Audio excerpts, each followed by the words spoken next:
Hello, I'm Fast Lawyer. Today we are going to review Lost Ember VR Edition, released on the Steam store by developer Moon Eye Studios July 12th, 2022 for the HTC Vive, Valve Index, and the Oculus Rift. It normally retails for $30. It's on a release sale 20% off. Lost Ember VR Edition is a port of the non-VR version of the game that had originally released back in November 2019. I owned that non-VR version, and that's how I got the VR edition for free on Steam. Lost Ember is a walking simulator / narrative driven game. It took me exactly 4 hours to complete the game, and before I talk more about the game, I just want to come out and say that I don't believe this is a good VR port at all. It's a bad VR port. However, the game, the experience is so good that I still recommend this. I do think this is a must buy, must experience in VR experience, but there are many negatives to this experience as far as VR experience wise. This game is definitely not for everyone. If you're prone to VR motion sickness, you probably want to stay away. However, if you're willing to put up with a less than ideal port of a non-VR game, there is something very magical here, and I do recommend that you play it. The gameplay consists of finding these orbs that recount lost memories. You are a wolf, but you can transition into other animals and explore the world around you. So you can fly high in the sky as a bird, or swim deep in the waters as a fish, or climb steep cliffs as a mountain goat, or dig beneath the earth as a mole. There's several different animals that you can transition into. It's a pretty magical experience. My personal favorites were the hummingbird and the elephant, and sometimes you will need to use the special ability of each animal in order to get around an obstacle. There are some quick time events here, but they're very simple. The gameplay overall is very casual.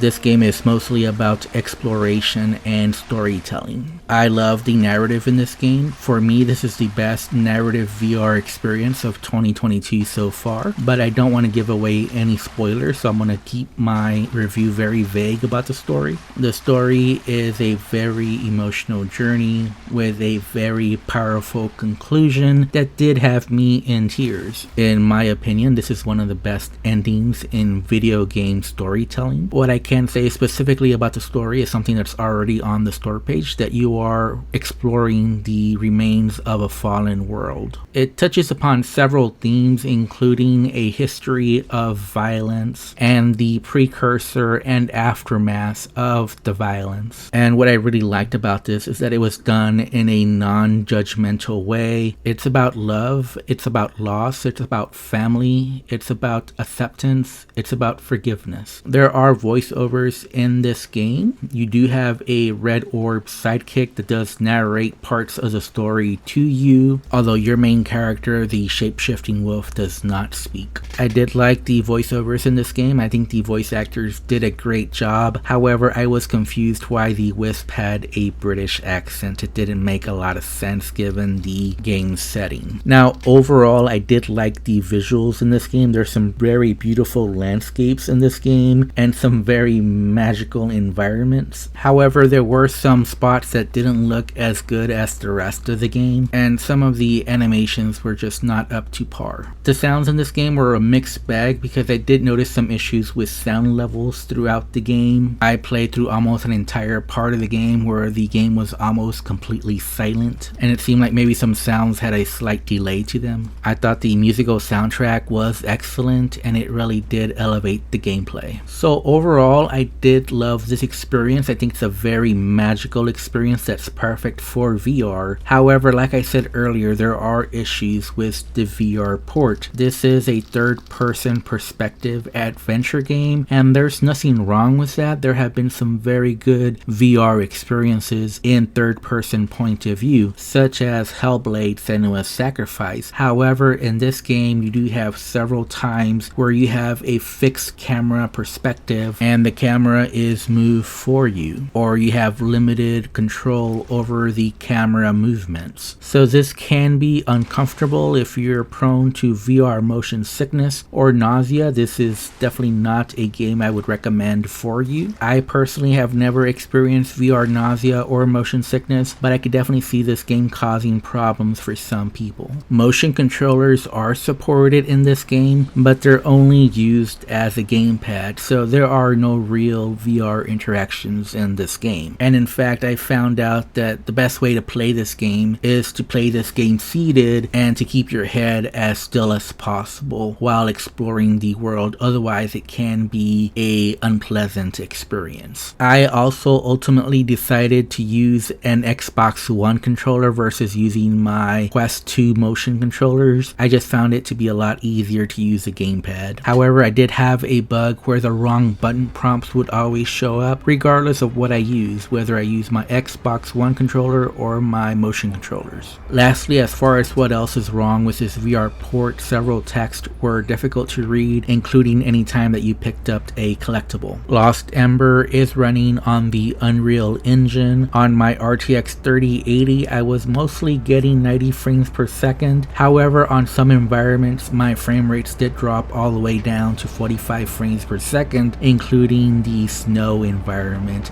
and the desert environment. You do have full locomotion as well as smooth and snap turning available. There's also some comfort options available. I did turn them off. However, I did notice that on my video recording, there's still remnants of a vignette that's there. As you can tell, if you look closely at this uploaded video, you can see that it's lighter in the middle and darker around the edges. I did not experience any serious issues or bugs. However, I did face some annoying bugs, including clipping through the environment or getting stuck in the environment. I did have to quit and go back to main menu and restart from the last checkpoint. Luckily, there are some very generous checkpoints in this game. Overall, I do strongly recommend this game. I do think it is a must play for VR. It is the best VR narrative experience of 2022 and one of the best VR narrative experiences of all time. However, this is a poor VR port in my opinion. I hope the VR experience can be improved in the future. However, I can only score the game as is currently, and currently I can only give it a 7 out of 10. I do think the game is excellent. However, the port is not. I'm Fast Lawyer. I hope you enjoyed my review. If you did enjoy my review, don't forget to like, comment, and subscribe. And as always, have a wonderful day and enjoy the rest of the video.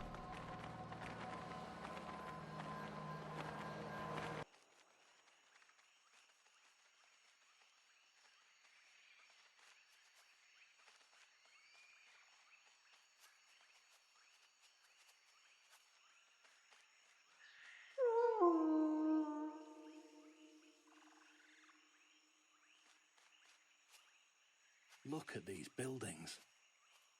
The Machiruku truly were master builders. I never would have thought I'd set foot in an actual Machiruku city. This is unbelievable. These buildings are massive. I always wondered what happened to the Machiruku.